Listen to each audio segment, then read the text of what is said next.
प्रश्न आप लोग का अच्छा है, बहुत ही अच्छा है कि ध्यान के बाद प्रश्नों के हल कैसे मिलते हैं या आगे का स्टेज क्या होता है।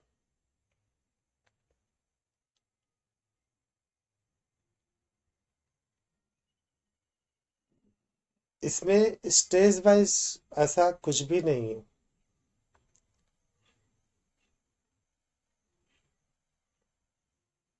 केवल स्वयं को जानना ही तो है।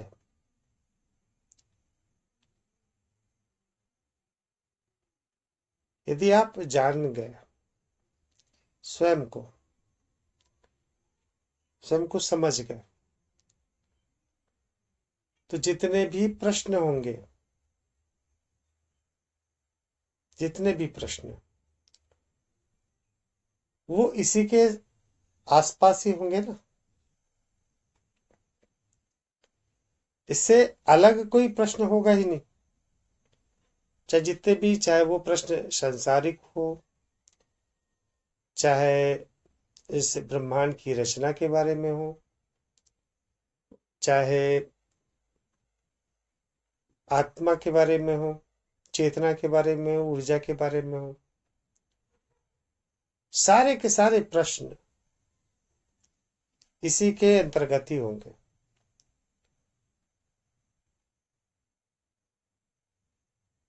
और जब आप स्वयं को जान ही गए, तो फिर प्रश्नों के उत्तर आप आसानी से दे सकेंगे, स्वयं से पा सकेंगे। इसमें ऐसा कोई नहीं है कि पहला कमरा है, दूसरा कमरा है, या पहली सीढ़ी है फिर दूसरी सीढ़ी है, ऐसा कुछ भी नहीं। केवल स्वयं को जानना, स्वयं को समझना।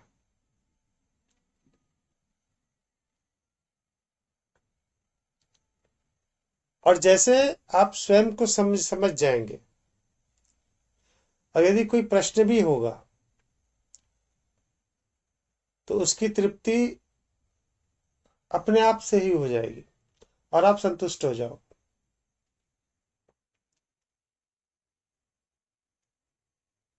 अभी सोचिए आपके पास प्रश्न क्या होगा। आपके पास प्रश्न होगा कि ब्रह्मांड की रचना कैसे हुई। और जैसे आपके पास प्रश्न आया, आपने जान लिया कि मैं केवल और केवल शुद्ध आत्मा हूं, और आत्मा का गुण है चेतना। चेतना कहे, एनर्जी कहे, और वो एनर्जी, वो ऊर्जा, उसी से ही ब्रह्मांड बना है। आपके प्रश्न हल। ये कोई ऐसा कोई टिपिकल चीज नहीं है कि कोई चमत्कारिक चीज, ऐसा कुछ भी नहीं। आपने केवल जाना है स्वयं को, स्वयं को समझा है, स्वयं की वास्तविकता का अनुभव किया है।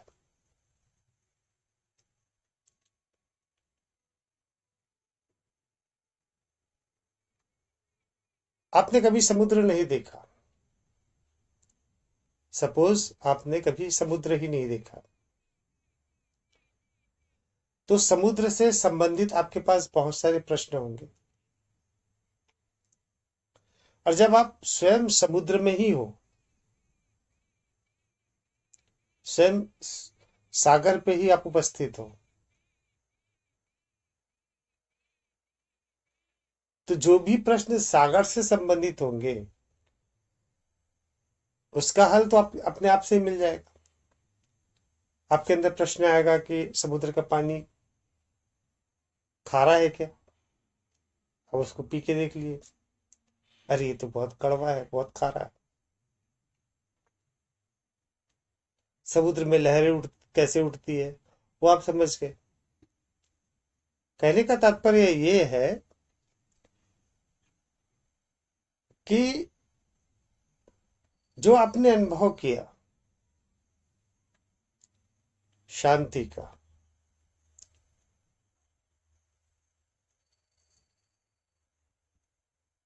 वो क्या दर्शा रहा है? वो ये दर्शा रहा है कि आपका मस्तिष्क शांत हो गया है। जो उथल पुथल है विचारों का, वो शांत हो गया। और जब मस्तिष्क शांत हो गया तो मस्तिष्क के कारण जो भी हमारे शरीर के अंदर उथल पुथल हो रही है, ब्लड प्रेशर का बढ़ना या तनाव विचारों के कारण, या शरीर का शिथिल हो जाना, या शरीर का तीव्र हो जाना, ये सारी घटनाएं समाप्त हो गई। सारी घटनाएं, क्योंकि पूरा शरीर चल रहा है मस्तिष्क से, और मस्तिष्क वहां पे शिथिल हो गया, शांत हो गया, और आप उस शांति का अनुभव कर रहे हो। बस इतना ही प्रोसेस हुआ। इसके आगे का प्रोसेस स्वयं को चेतना, या स्वयं को अपने मूल स्वरूप में महसूस करना।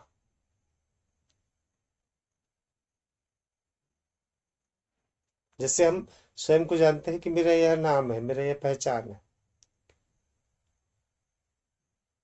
हम अपने मूल को समझ नहीं पाते, हम शरीर के इर्द गिर्द ही रहते हैं। और हम यदि प्रश्न करते हैं स्वयं से कि ये शरीर क्या है, और हमें प्राप्त होता है वह उसका मूल।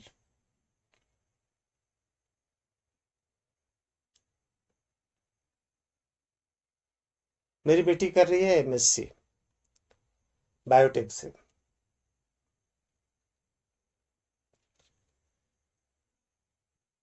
वो मुझे बतलाने लगी कि बैक्टीरिया और वायरस में क्या अंतर होता है, वायरस कितने प्रकार के होते हैं। मैंने कहा बेटा ठीक है, बहुत बढ़िया।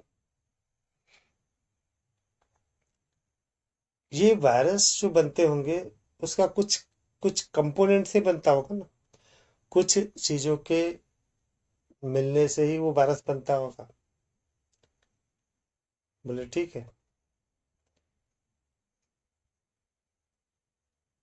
अगर उसके कंपोजिशन में अगर बदलाव हो गया, सपोज ABCD 4 चीजों से वो वायरस तैयार हो रहा है, और A की मात्रा इतनी है, B की मात्रा इतनी, C की मात्रा, D की मात्रा इतनी, और इसके कंपोनेंट में कुछ बदलाव कर दिया जाए, जो मात्रा पहले A की थी उसको तो कम ज्यादा कर दिया गया, B का भी वैसे, C का वैसे, D का भी, एक नया वायरस आपका तैयार हो जाएगा।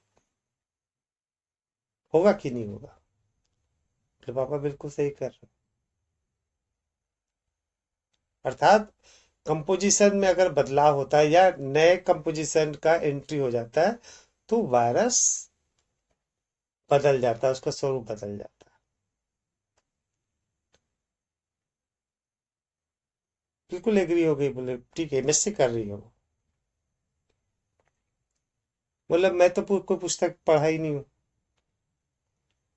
मैंने तो कभी बायोलॉजी पढ़ा ही नहीं है, एमएससी का किया ही नहीं है, लेकिन मुझे कैसे पता?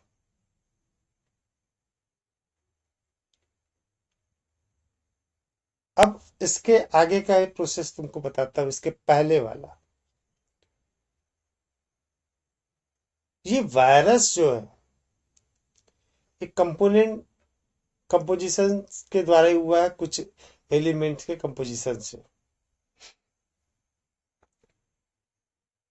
तो उसके पहले जो एलिमेंट आया, जो पदार्थ आया जिसके कंपोजिशन से वो वायरस बना, वो कहाँ से आया?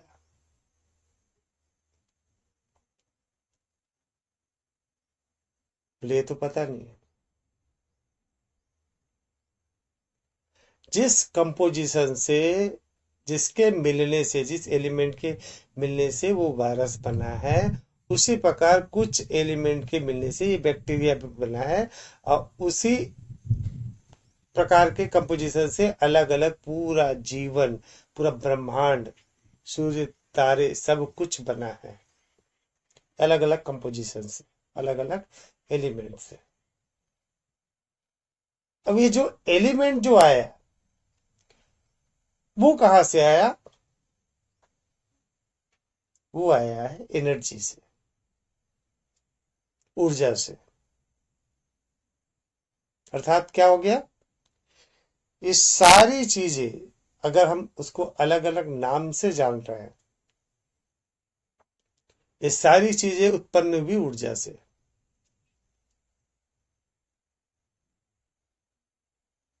बिल्कुल गौर से सुन रही थी लड़की, उसको पढ़ाई में बहुत इंटेलिजेंट है।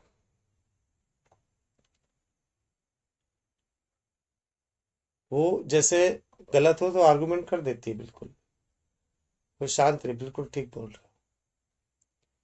तो क्या हो गया? समस्त ब्रह्मांड क्या हो गया? केवल वो एनर्जी हो गया, वो ऊर्जा हो गई। उसी ऊर्जा को कहा जाता है चेतना। अब ये चेतना, ये ऊर्जा, ये गुण है आत्मा का। अर्थात पूरा ब्रह्मांड क्या हुआ? पूरा ब्रह्मांड केवल केवल वही चेतना है, वही आत्मा है और कुछ भी नहीं। समस्त ब्रह्मांड केवल ऊर्जा है। अभी साइंस भी कहता है, बोले पापा आप बिल्कुल सही कह रहे हो, बिल्कुल शोध का विषय है, हो सकता है मैं आगे इस बारे में पीएचडी भी करूं।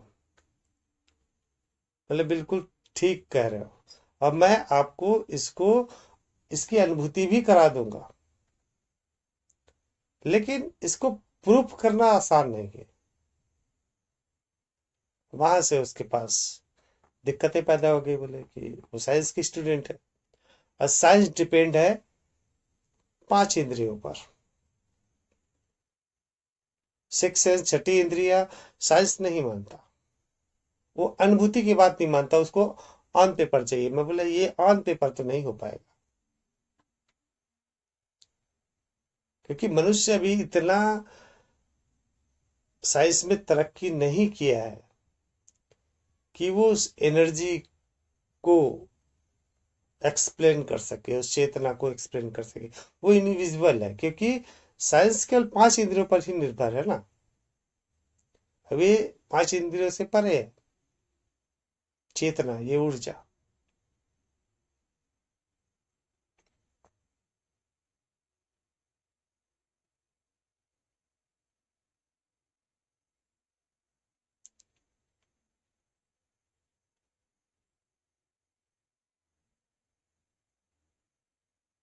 भले ही वो साइंस इसको एंटी एनर्जी या एंटी मैटर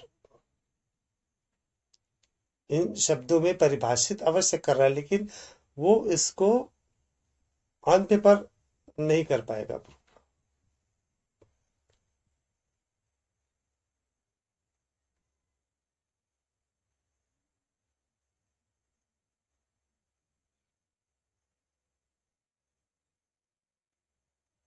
तो जैसे आपने स्वयं को जान लिया चेतना के रूप में, ऊर्जा के रूप में, फिर सारा ज्ञान आपके पास हो गया।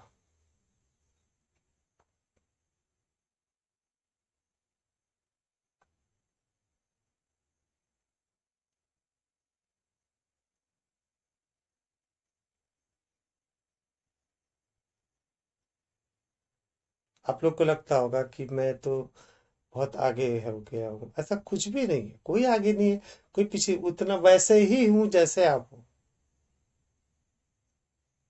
कोई भी लेस बात का अंतर नहीं है। बस इतना है कि मैंने यह जान लिया है कि मैं केवल वो चेतना हूं, मैं यह शरीर नहीं हूं। परंतु भूख मुझे भी लगती है, खाना मैं भी खाता हूँ, मैं भी सोता हूँ, मैं भी वो सारी क्रियाएं करता हूँ जो एक जीव करता है। बस मैंने जान लिया है और आप उस दिशा में आगे बढ़ रहे हो। और जिस दिन जिस समय आप स्वयं को उस चेतना के रूप में, उस एनर्जी के रूप में जान जाओगे, उसकी अनुभूति आपको हो जाएगी। आपके सारे प्रश्नों के हल आपको स्वतः ही मिल जाएंगे, क्योंकि आपके पास प्रश्न ही शेष नहीं होगा। और जैसे कोई प्रश्न आएगा, मस्तिष्क स्वयं से उसका उत्तर निकाल लेगा, क्योंकि मस्तिष्क को यह पता हो जाएगा कि वो चेतना है, ऊर्जा है। तो सारे प्रश्न के हल उसी से ढूंढ लेगा वो।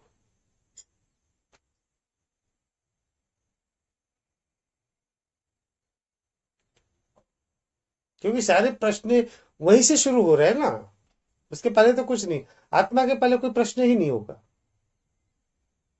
क्योंकि आत्मा तो नित्य है, शाश्वत है, वो सदैव रहने वाला है। वो सुप्तावस्था में होता है तो भी वही है, और जागृत होता है तो भी वही है। उसके पहले कुछ है ही नहीं है। तो प्रश्न कहाँ से शुरू होंगे? आत्मा से। और आपका मस्तिष्क यदि उस बात को पूर्णतः स्वीकार कर लिया कि आप वही चेतना हो, वही आत्मा हो, प्रश्न निकलेंगे मस्तिष्क से, तो उत्तर वही से ढूंढ लेगा वो। उस चेतना, मैं चेतना हूं, मैं एनर्जी हूं, मैं आत्मा हूं। फिर प्रश्न क्या, उसी से जोड़ के वो प्रश्न का उत्तर निकाल लेगा।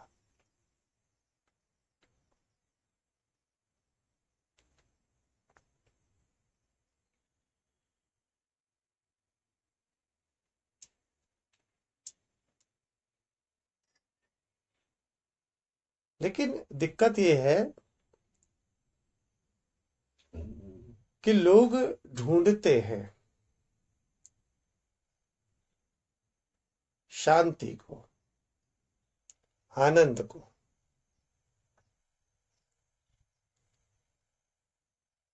और वो अलग अलग तरीका अपनाते हैं इसके लिए। किसी को लगता है कि पैसे से शांति मिलेगी, तो पैसा कमाने में लगता है, लेकिन उसको वहां पे शांति महसूस नहीं होती। फिर और पैसा कमाता है, फिर भी शांति नहीं होती, फिर वो लग जाता है उस दौड़ धूप में। किसी को पद पावर में शांति चाहिए होता है और पहुंच जाता है सर्वोच्च पद पर, तब भी इसको शांति नहीं होती है। उसके मन में डर रहता है, कहीं ये पद चलाना चाहे, कहीं ये पैसा चलाना चाहे। तो कुछ मंदिरों में, मस्जिदों में ढूंढते हैं शांति को, आनंद को। कोई भी उस आनंद को, शांति को स्वयं के भीतर नहीं ढूंढता कि वास्तव में शांति है क्या, ये अशांति क्या है जिसकी वजह से मुझे शांति ढूंढना पड़ रहा है। एक कहानी है।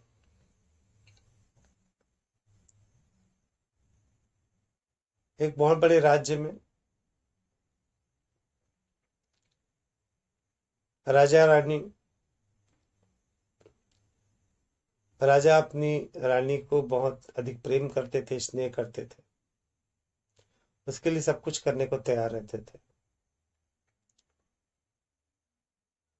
एक दिन रानी अपने स्नानागार में या तालाब में या जो भी है, वहां स्नान कर रही थी। अब स्नान करते समय अपना रानी हार उन्होंने किनारे पर रख दिया। तभी एक कौवा आया, और कौवा उस रानी हार को ले उड़ा। और उड़ते उड़ते वो एक पेड़ के पास पहुंचा और उसे खाने का पदार्थ बचे, खाने लगा। अब रानी हार जो है हीरे वगैरह से बना हुआ है, तो तोड़ ही नहीं पाया। परेशान होकर कौवा उसको वहीं पे लटकता छोड़ आगे बढ़ गया। इधर रानी जब बाहर निकली तो देखा उसका रानी हार मिल नहीं रहा था। काफी परेशान हो गई और राजा को आवाज लगाई। राजा आए वहां पे, बोले आप रानी, आप व्याकुल को क्यों हो? बोले कि मेरा कीमती प्रिय रानी हार कहीं चोरी हो गया। राजा ने उनको आश्वस्त किया कि आपको वैसे ही नया हार बना के दे देंगे। तो रानी तो बोली जिद्दी, नहीं मुझे तो वही चाहिए। अब राजा परेशान, अपनी प्रिय रानी को दुखी नहीं देख सकते थे, तो उन्होंने आसपास ढूंढवाने का प्रयास किया, नहीं मिला।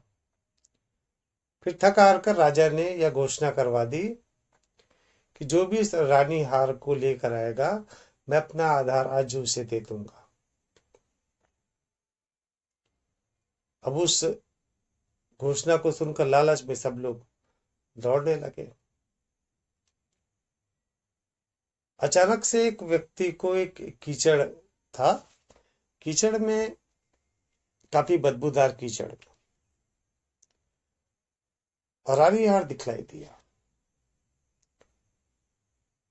वो आधा राज पाने की इच्छा से उस बदबूदार पानी में कीचड़ में कूद गया। जैसे कूदा, वो रानी हार वहां से गायब हो गया। फिर उसको देखा देखी दूसरे कूदने लगे, फिर तीसरे कूदने लगे। वो राज्य के लोग उसको देखकर कूदने लगते। जब वो पानी शांत रहता तो वहां पे रानी हार दिखता, और जैसे उस कीचड़ में कूदते वो रानी हार गायब हो जाता। यह बात सुनकर राजा भी आए, राजा को भी वो दिखलाई दिया। तो राजा ने सोचा, एक काम करता हूँ, मैं ही कूद जाता हूँ, ताकि ये आधा राज देने से बच जाऊंगा। और वो भी कूद गया उस पे, और जैसे कूदे वो रानी हार गायब हो गया। उधर से एक संत आ रहे थे, और वो देखे वहां पे सारे लोग उस कीचड़ में लथपथ है। बोले क्या हो गया? बोले रानी हार जो है यहाँ पे दिखलाई देता है, हम उसको निकालने का प्रयास करते हैं और वो गायब हो जाता है। संत हंसने लगे। रानी हार को आप लोग उस कीचड़ में देख रहे हो, वो तो रानी हार की परछाई है। रानी हार तो उस पेड़ में लटका हुआ है। तुम सब में किसी ने ध्यान नहीं दिया कि उस पेड़, वो जो पेड़ है उसमें रानी हार है, और ये इसकी परछाई है। आप सभी कूदने लगे। यही हाल हम सब का है। हम सब उस परछाई को देख कर दौड़ते रहते हैं, अंधे दौड़ के।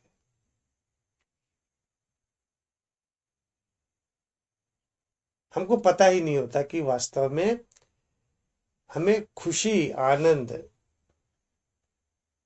शांति किससे मिलेगा। हम लगे पड़ते हैं अपने मन के हिसाब से करने के लिए। किसी के पास कोई शांति नहीं मिल रही है। आप सोचे होंगे, कभी आपने लिया होगा, पहली बार कोई कार लिया होगा, कोई बाइक लिया होगा, बोले इससे खुशी मिलेगी।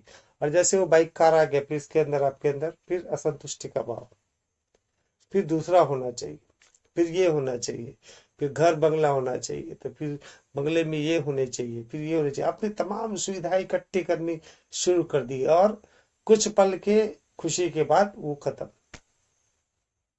और इंतजार करते हो आप लोगों को दिखाने के लिए, मेरे पास ये है, मेरे पास ये है, ताकि लोग आपको कुछ कहे, ताकि आपके अंदर खुशी मिले। साथ ही भय बना होगा कि कहीं चोरी ना हो जाए, उसके लिए आपने बीमा करा रखा,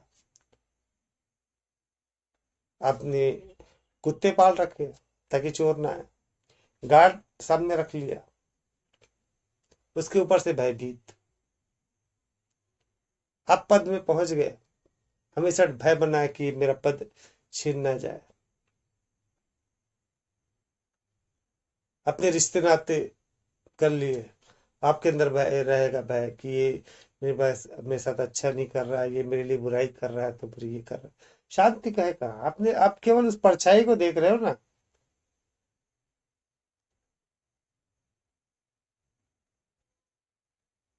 और अपने भीतर यदि आपने झांक कर देख लिया, अपने मूल को जान लिया,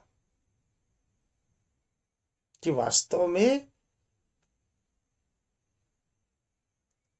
जो शाश्वत है, जो नित्य है, जो आनंद है, जो हमेशा रहने वाला, वो क्या है? मैं वास्तव में कौन हूं? अब इसी खोज का नाम अध्यात्म है।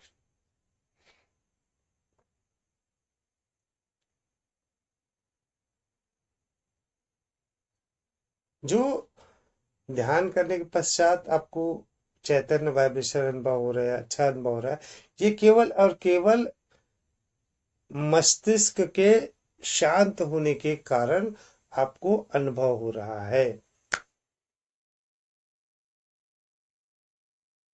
और आपने यह सुना हुआ है कि आत्मा से या चेतना से यह शरीर बना हुआ है, लेकिन अभी तक उसको एक्सेप्ट नहीं किया, स्वीकार नहीं किया।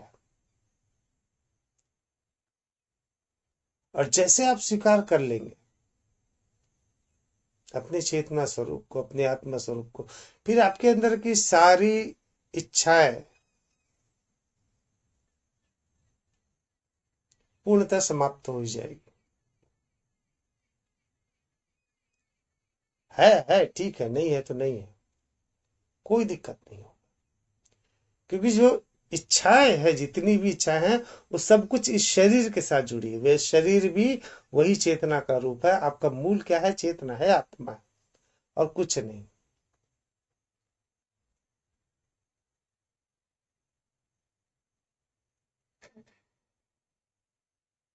अब ये पूर्णतः सत्य है।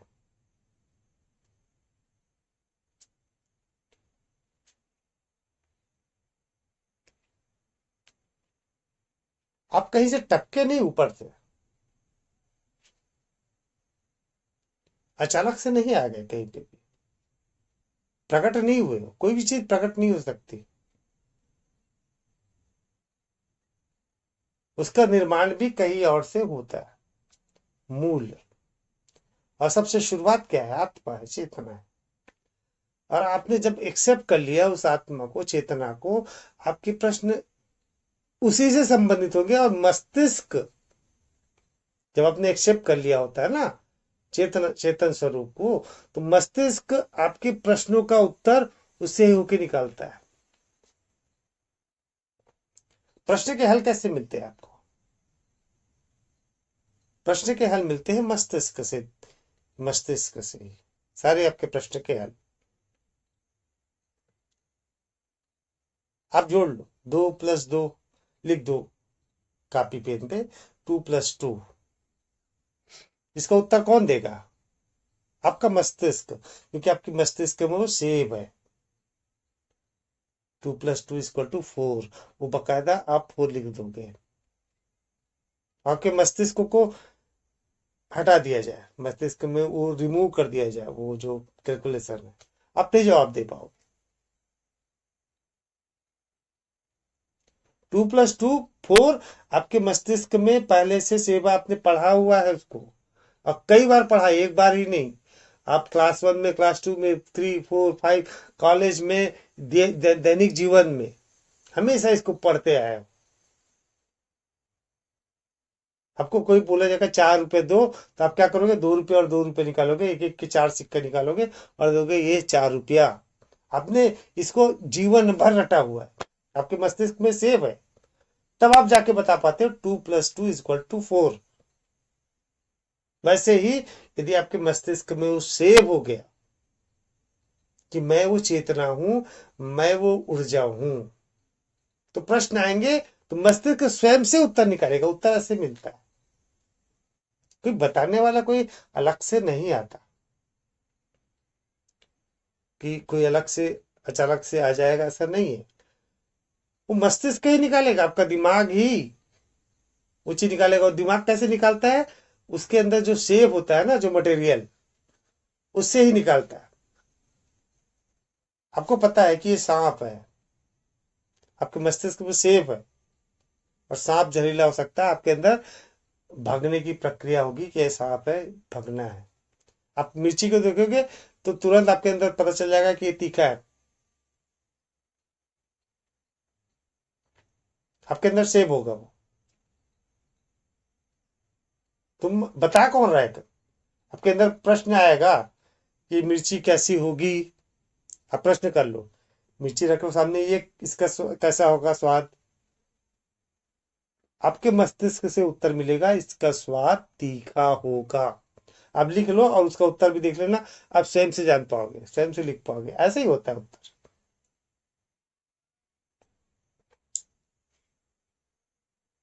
तो ये स्टेज थोड़ी ना है, ये कोई स्टेज नहीं हुआ कि आप किसी स्टेज में या ऊपर हो गए नीचे कुछ नहीं है। मैंने स्वयं को एक्सेप्ट कर लिया है कि मैं आत्मा हूं, मैं चेतना हूं, मस्तिष्क ने उसको एक्सेप्ट कर लिया है। अब जो भी प्रश्न आ रहे हैं, जो भी प्रश्न सामने आ रहे हैं ना, ये मस्तिष्क उससे लिंक करके उत्तर निकाल के देता है। और सारे जो प्रश्न हैं, जितने भी ब्रह्मांड में जितने भी प्रश्न हैं, वो यहीं से शुरू हो रहे हैं। क्योंकि शुरुआत क्या है, मूल क्या है? आत्मा, चेतना। तो सारे प्रश्न क्या निकलेंगे? यही से, इसी से होके निकलेंगे। तो उत्तर भी कहां से आएंगे? यही से आ जाएंगे। आपने मूल को पकड़ लिया ना, उसको शुरुआत को पकड़ लिया, तो जैसे प्रश्न आएंगे ना, मस्तिष्क वहां से उत्तर निकालता है। प्रश्न के उत्तर ऐसे मिलते हैं। और ये एक्सेप्टेंस एक दिन से नहीं होता। हो सकता है कि आप राजा जनक हो जाए, जैसे राजा जनक ने तुरंत एक्सेप्ट कर लिया, तुरंत ही स्वीकार कर लिया। और जैसे स्वीकार कर लिया उन्होंने, तो उनको सारे प्रश्न के उत्तर उनके पास आ गए। और जैसे अष्टावक्र जी प्रश्न करते थे, राजा जनक उसका उत्तर देते थे, और अष्टावक्र जी संतुष्ट होते थे कि ये इन्होंने उस आत्मा स्वरूप को प्राप्त कर लिया है। उत्तर कहां से आ रहे हैं? मस्तिष्क से, दिमाग से। कोई इसमें चमत्कार नहीं है कुछ भी। आप कोई भी प्रश्न के उत्तर देते हो जो आप जानते हो, कोई चमत्कार थोड़ी नहीं, ये तो मस्तिष्क का गुण है, दिमाग का गुण है ये। जो इसमें फीड होता है उसके आधार पे उत्तर देता है। आपको कुछ ऐसा पूछा जाए जो आपके दिमाग पे नहीं है, वो उत्तर आप नहीं दे पाओगे।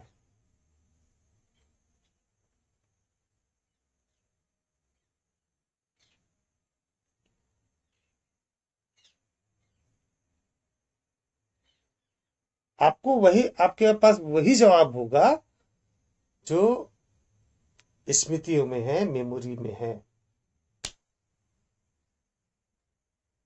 तो यदि आपको उस उत्तर को पाना है, तो इसको, अपने मूल को मस्तिष्क में पूर्णतः स्वीकार कराना होगा। वो स्वीकार ऐसे नहीं होगा। इस स्वीकार के लिए मंथन आवश्यक है। आप किसी भी, जिस विधि से भी आप अध्यात्म कर रहे हो, उस विधि को पूर्णतः अपनाना है। उसमें पूर्णतः समर्पण चाहिए होता है। जैसे जैसे वो समर्पण आएगा, वैसे वैसे ही आपके अंदर वो स्वीकार की भावना आ जाएगी। जैसे मीरा ने स्वीकार कर लिया कि सब कुछ कृष्ण है, और उन्होंने इस बात को पूर्णतः स्वीकार करे। जैसे उन्होंने स्वीकार किया, उनके पास सारे प्रश्न के हल हो गए। शुरुआत कहां से हो गया? कृष्ण से। सारे प्रश्न के हल हो गए उनके पास। जो प्रश्न पूछे उनके जवाब मिल जाएंगे।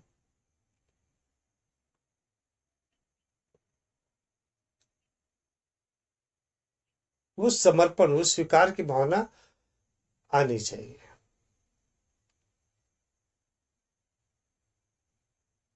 ये ध्यान अभ्यास है,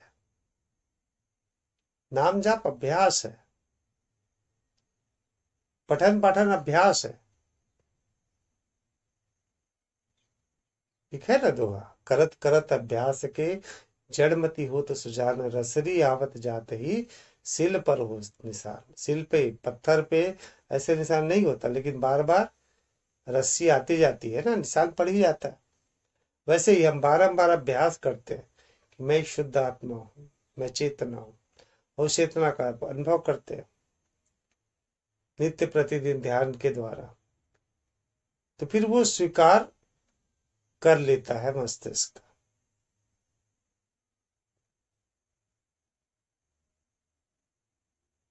ठीक है, चमत्कार थोड़ी ना हुआ, या इससे मैं ऊपर थोड़ी हो गया।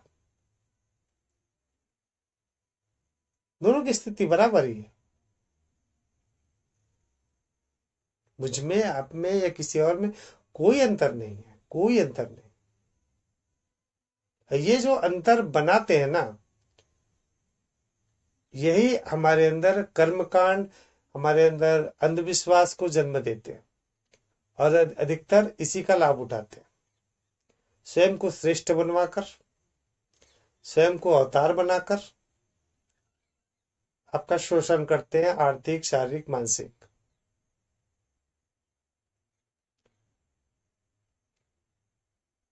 तो मैंने किया क्या है? मैंने कुछ भी नहीं किया, मैंने केवल और केवल अभ्यास किया ध्यान का, और पूर्णतः स्वीकार कर लिया कि मैं चेतना हूं, मैं आत्मा हूं, जो कि सत्य है।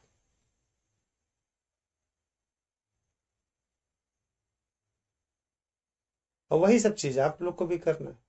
इतना ही तो है अध्यात्म, आत्मा का अध्ययन, स्वयं का अध्ययन, अध्यात्म। कोई रॉकेट साइंस नहीं है, कोई कर्मकांड नहीं, कुछ भी नहीं है। चाहे आप कितने नारियल फोड़ लो, चाहे कितने अगरबत्ती जला लो, चाहे कितने उपवास रह लो,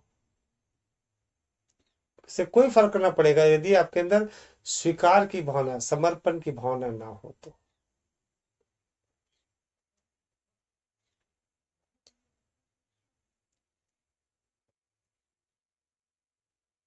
आज जगह जगह पे गणेश रखा जाता है, इतने भौंडे नृत्य और पैसों का प्रदर्शन, जिसको हम भगवान मान रहे हैं, भगवान हम के पूज रहे हैं, उसका मजाक। अभी एक मूर्ति फेमस हुई रायपुर में, पूरे इंडिया में फेमस हो गई। अब वो मूर्ति क्या थी? जो एआई कार्टून बनते हैं ना, कार्टून, वैसे ही कार्टून बना के रखा गया है, दो बड़े 4 लाख की मूर्ति, और लोग लगे हैं उसको देखने के लिए। 15 फीट का है, लोगों का कार्टून अपने सामने दिख रहा है। आप भक्ति कर रहे हो गणेश जी की, भगवान के रूप में पूज रहे हो, उससे भक्ति आ रही है क्या? कोई आदमी इसको हाथ जोड़ नहीं रहा, कोई भी व्यक्ति जो जा रहा है दर्शन के लिए, लाखों की संख्या में भीड़, हाथ कोई नहीं जोड़ रहा, सब कैमरा पकड़ के फोटो खींच रहे हैं उसका। तो किसी के अंदर वो भक्ति भावना आएगी ही नहीं। ऊपर से वहां पे नृत्य चालू हो गया अश्लील गानों पर। अभी कुछ कल परसों काफी ये हुआ, उसके हंगामा, विश्व हिंदू परिषद और ये क्या बोलते हैं, बजरंग दल वगैरह काफी हंगामा किए, तब जाके अभी उसको ढका गया है। और आप सोचते हो कि मैं उससे ईश्वर को प्राप्त कर लूंगा, भगवान को प्राप्त कर लूंगा, मैं अध्यात्म कर रहा हूँ। अरे आप केवल शो कर रहे हो, शोबाजी।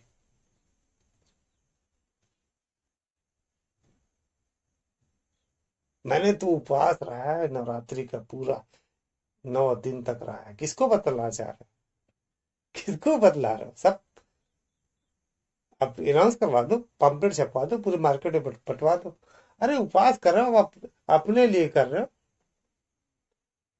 स्वयं को तपा रहे हो, ताकि आपके अंदर वो स्वीकार की भावना, समर्पण की भावना आ जाए।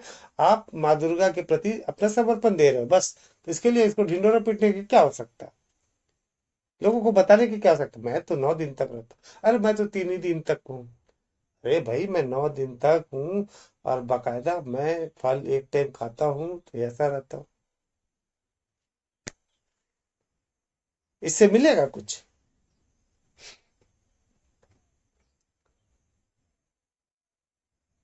समर्पण आवश्यक है। जिस विधि, जिस विधि को भी आप करे, स्वीकार कर ले पूर्ण समर्पण के साथ, निश्चित तौर पे जान पाएंगे।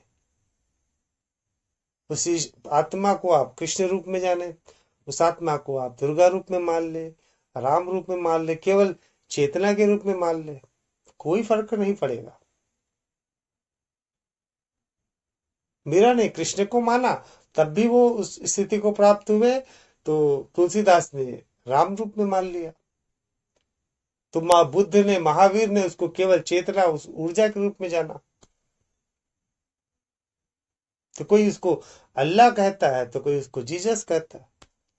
क्या फर्क पड़ना है कि आपको आपको कुछ भी नाम से पुकारो, आपको मैं बोलूंगा गणपति, आपको बोलूंगा लक्ष्मी, आपको बोलूंगा सरस्वती, आप जो हो वो तो हो ही हो ना। क्या फर्क पड़ेगा आपके आपके नाम को मैं दूसरा नाम ले दूं तो?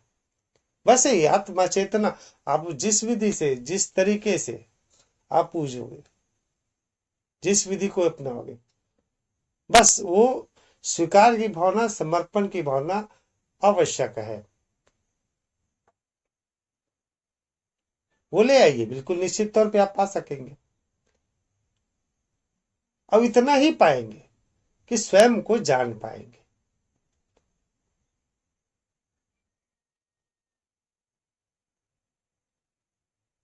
यह जो मैकेनिज्म है शरीर का, इसका जो बॉस है मस्तिष्क, दिमाग, ये पूर्णतः उसको स्वीकार कर लेगा। और जैसे स्वीकार कर लेगा तो सब में वही नजर आएगा। जैसे आप उसको केवल चेतना के रूप में स्वीकार कर रहे हो, तो पूरा ब्रह्मांड केवल चेतना ऊर्जा ही लगेगा। यदि आपको कृष्ण रूप में स्वीकार करते हो, तो सब जगह केवल कृष्ण कृष्ण कृष्ण ही लगेगा। अगर राम के रूप में स्वीकार करते हो, हर कोई राम ही दिखेगा। इसीलिए तो जो भक्त कहते हैं ना कि मुझे, मेरे पास राम आए थे, जो तुलसीदास जी कहते हैं, चंदन को लगाने के लिए श्री राम आए थे।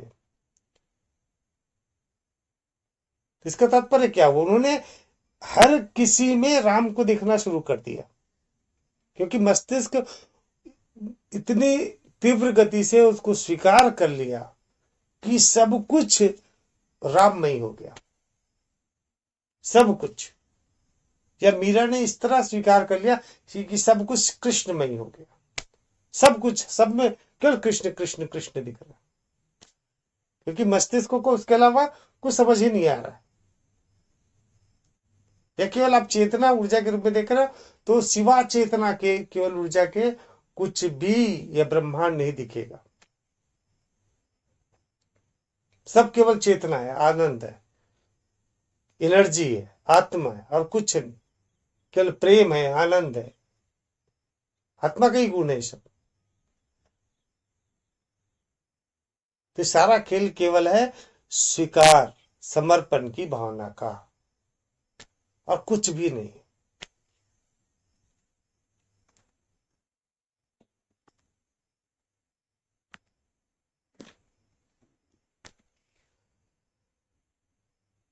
आशा है शारदा दीदी आपको प्रश्न का उत्तर मिला होगा।